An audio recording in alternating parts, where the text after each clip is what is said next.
बात है बिहार के दरभंगा में लगातार 11 वर्षों से प्रतिभाशाली छात्र छात्राओं के प्रतिभा को निखारने हेतु ओमेगा प्रतिभा खोज परीक्षा ओटीएसई का आयोजन रविवार को 2 पालियों में किया गया। इस वर्ष ओटीएसई परीक्षा के दोनों पालियों में लगभग 4200 बच्चे सम्मिलित हुए। विगत 11 वर्षों से उत्तर बिहार के विद्यार्थियों के बीच इस परीक्षा का आयोजन किया जाता है, जिसके माध्यम से सफल हुए सैकड़ों छात्र छात्राओं को दिया जाता है 100% की छात्रवृत्ति और ढेरों पुरस्कार। पूर्व के वर्षों में इस परीक्षा में उत्तीर्ण होकर हजारों बच्चों ने संस्थान से जुड़कर प्रतियोगी परीक्षा एवं बोर्ड परीक्षाओं की तैयारी कर देश के विभिन्न आईआईटी, एनआईटी एवं मेडिकल कॉलेजों में अपना दाखिल करवा चुके हैं। संस्थान के विद्यार्थी ने डॉक्टर, इंजीनियर व वैज्ञानिक आदि बनकर मिथिलांचल और देश को गौरवान्वित किया है, जिसमें ज़्यादातर बच्चे ओमेगा प्रतिभा खोज परीक्षा में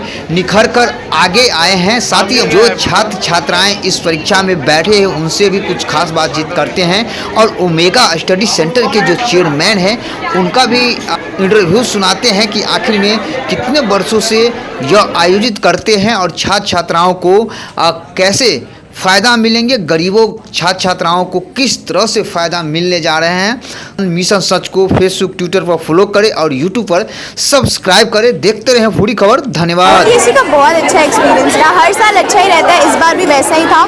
टीचर्स बहुत अच्छे से पार्टिसिपेट कर रहे थे स्टूडेंट्स के साथ और क्वेश्चन भी बहुत ईजी था। आई थिंक अगर एक बच्चा अच्छे से पढ़ता है तो उसके लिए तो डेफिनेटली ओटीएसई बहुत अच्छा प्लेटफॉर्म है अपनी कैपेबिलिटीज़ को प्रूव करने के लिए। कितने क्वेश्चंस थे और आपने कितना सॉल्व? मैथ्स में 10 क्वेश्चंस थे, साइंस के तीनों सब्जेक्ट में बायोलॉजी, केमिस्ट्री और फिजिक्स में 5-5 क्वेश्चन थे और इंग्लिश में 1 सब्जेक्टिव और 5 ऑब्जेक्टिव क्वेश्चन था और मैथ्स में मैंने 1 छोड़ के बाकी सारे क्वेश्चन सॉल्व किए हैं। एक बार फिर ओटीएसई का आयोजन 2025 में हुआ है। इस बार भी सैकड़ों बच्चे शामिल हो रहे हैं 2 पालियों में, क्या कहेंगे सर? सबसे पहले तो आप सभी लोगों का बहुत बहुत स्वागत ओमेगा में। और आज की बात अगर मैं करूं तो लगभग 4200 बच्चे, 4200 बच्चे के आसपास ऐसे बच्चे हैं जिनको हम लोगों ने डिफरेंट शिफ्ट में एग्ज़ाम लेने के लिए अलाउ किया है, बट काफ़ी ऐसे बच्चे हैं जो अभी भी वेटिंग में हैं। तो ये बहुत बड़ी सफलता है और लास्ट 11 ईयर का हम लोगों का जो ये परिश्रम है, स्टार्ट में हम लोगों ने सोचा भी नहीं था कि ये टेस्ट जो पहले सिर्फ दरभंगा के लेवल पे था, मिथिला के लेवल पे गया, आज के दिन में स्टेट लेवल का टेस्ट हो गया है। और ओटीएसई एक ऐसा टेस्ट है जिसका इंतजार बच्चे और अभिभावक करते हैं। बहुत खुशी होती है कि हमारा ये प्रयत्न जो इस क्षेत्र के डेवलपमेंट के रिगार्डिंग किया जा रहा है वो अब काफ़ी रंग ला रहा है और बच्चों को मदद मिल रही है। इसमें सफल बच्चों को किस तरह पुरस्कृत करेंगे या कैसा स्कॉलरशिप होगा? देखिए, सबसे बड़ी बात मैं ये समझाना चाह रहा हूँ कि ये कोई नॉर्मल टेस्ट नहीं है, क्योंकि जैसा आप सभी जानते हैं कि वर्ल्ड लेवल पे सबसे टफेस्ट एग्जामिनेशन में आईआईटी और नीट की रैंकिंग टॉप 10 में है। आईआईटी तो 2nd पोजीशन पे टफेस्ट एग्जाम। तो अगर मैं आपके बच्चे को, समाज के बच्चे को बुला रहा हूँ आईआईटी और मेडिकल की तैयारी करने के लिए, तो हमको ये संजीदगी से सोचना होगा कि उनकी व्यवस्था वैसी होनी चाहिए। इसीलिए हमारे जो टीचर्स हैं, हमारा स्टडी मटेरियल है, हमारा टेस्ट सीरीज है, तो वो सब आईआईटी और मेडिकल में बच्चों को कैसे बेस्ट रैंक के साथ क्रैक करवाया जाए, इसके बिहाफ में हम लोगों ने सारी तैयारी की है। तो ये टेस्ट के पीछे भी यही है कि हजारों बच्चे जो अपीयर होंगे, हमारे पास जो लिमिटेड सीट है उसके लिए हम ऐसे बच्चों को चयनित करेंगे। अब सवाल आता है कि बहुत सारे बच्चे हैं जो आर्थिक रूप से परेशान होते हैं और गांव दूर दराज से होते हैं, तो उन बच्चों को सहयोग देने के लिए अगर उनमें टैलेंट है तो अप टू 100% तक का हम लोगों ने स्कॉलरशिप रखा है। बहुत सारा एकेडमिक प्राइज है, बहुत सारा डिफरेंट और भी गिफ्ट्स और प्राइजेस बच्चों को दिया जा रहा है। तो इस तरह से हमारा ये प्रयास है कि हमारे बच्चे किसी मजबूरी के तहत अपने टैलेंट को बर्बाद न होने दें और ओटीएसई के थ्रू वो लोग अपने फ़ी में, अपने एडमिशन फ़ी में, लॉजिंग में, फूडिंग में, बुक्स, उनका स्टडी मटेरियल, हर स्तर पे हमने उनको रिलैक्स करने की कोशिश की है। उनको स्कॉलरशिप के माध्यम से उनके स्टडी को हमने अपनी जिम्मेदारी समझते हुए उनको फैसिलिटेट करने की कोशिश की है।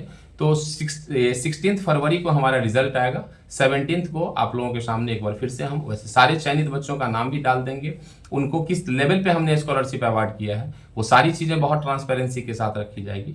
तो 16 को हमारा रिजल्ट है और बहुत सारे ऐसे बच्चे हैं, आपके माध्यम से मैं उनको भी बताना चाहता हूँ, तो बहुत सारे ऐसे बच्चे जो अभी भी काउंटर पे बैठे हुए हैं, तो उनके लिए हम लोगों ने एक और भी डेट अनाउंस किया है 9 फरवरी का। बट रिजल्ट सारे बच्चों का एक ही दिन आएगा और 16 को हम लोग डिसाइड करेंगे कि किस बच्चे की स्कॉलरशिप किस लेवल पे है वैसे हमारा ऑफर अप टू 100% तक का है, जिसमें बच्चे अपनी पढ़ाई, रहने की व्यवस्था और सभी चीज़ें, मतलब उनमें अगर टैलेंट है तो वो सब कुछ फ्री ऑफ कॉस्ट ओमेगा के साथ जुड़ के और अपने को आईआईटी और मेडिकल के लिए प्रिपेयर कर सकता है। ये अपना परिचय दे दें। S K Thakur, chairman Omega. आयोजित हुए हजारों बच्चे शामिल हो रहे हैं 2 पालियों में, क्या उद्देश्य है सुमित जी? मिथिलांचल के जो टैलेंटेड बच्चे हैं उनका हम लोग 2 महीने से फॉर्म भरवा रहे थे। इसमें से जो टॉप रैंकर होंगे उनको हम लोग प्री फाउंडेशन और फाउंडेशन में एडमिशन के लिए आमंत्रित करेंगे। उसमें 100% तक स्कॉलरशिप देंगे। फी के कारण मिथिलांचल के बच्चे अच्छे अनुभवी शिक्षक से शिक्षा लेने में, अच्छे माहौल में पढ़ाई करने में न चूक जाए, यही उद्देश्य OTSC का होता है।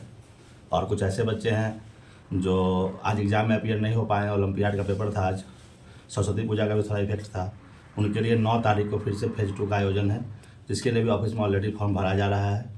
और ये फॉर्म रिजल्ट दोनों एग्ज़ाम का एक साथ 16 फरवरी को आएगा। कहाँ से बच्चे आज शामिल हुए हैं इसमें? पूरे मिथिलांचल के बच्चे हैं, सीतामढ़ी, समस्तीपुर, दरभंगा, मधुबनी, सहरसा, सुपौल, और सेंटर पे भी जो बच्चे पढ़ रहे हैं OTSC के माध्यम से ही ये सारे बच्चे अभी जो मेरे यहाँ ऑलरेडी जो बच्चे इनरोल्ड पढ़ाई कर रहे हैं इन्हीं जिले के हैं। और हमारा टारगेट भी मिथिलांचल ही है और टॉपर भी हम मिथिलांचल में देते आए हैं। किन किन चीज़ों की तैयारी होती है? यहाँ पे 7 से 10th के बच्चों के लिए स्कूल सिलेबस के साथ साथ IIT और नीट के लिए कुछ फंडामेंटल फाउंडेशन का कोर्स होता है जो बच्चों को जानना ज़रूरी है, जो NCERT से बियॉन्ड पढ़ना ज़रूरी है, क्योंकि 8, 9, 10 में 1 साल टाइम होता है बच्चों के पास। और 8th में 1 साल में 8th का सिलेबस बच्चे के लिए सफिशिएंट नहीं, उसे ज़्यादा पढ़ाया जा सकता है। उसी सोच के साथ एक सिलेबस ओमेगा का अपना है जो ओमेगा पढ़ाती है। और 7th to 10th के जो कोर्स का नाम है वो है pre foundation IIT for NEET and NEET. और 11, 12 में हम लोग JEE main, JEE advance, board और नीट का प्रिपरेशन करवाते हैं। सुमित कुमार चौबे।